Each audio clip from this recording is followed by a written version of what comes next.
Only Jesus can cleanse your heart.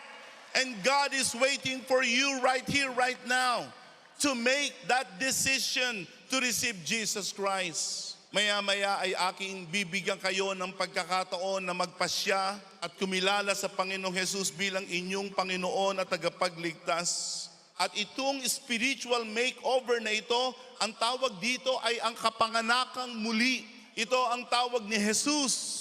Sa spiritual makeover na ito, ang tawag niya dito ay kapanganakang muli.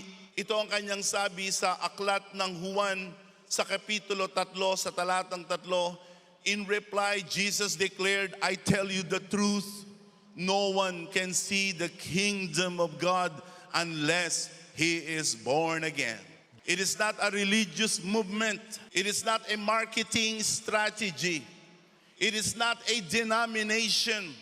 To be born again is actually an experience that you can receive, that you can experience right now if you will allow Jesus to move in your hearts. Hindi ito pagsali sa relihiyon, hindi ito pagsali sa isang denominasyon. Ang kapanganakang muli ay isang karanasan na ibibigay sa iyo ng Diyos, ibibigay sa iyo ng langit, kung bubuksan mo ang iyong puso sa Panginoong Jesus.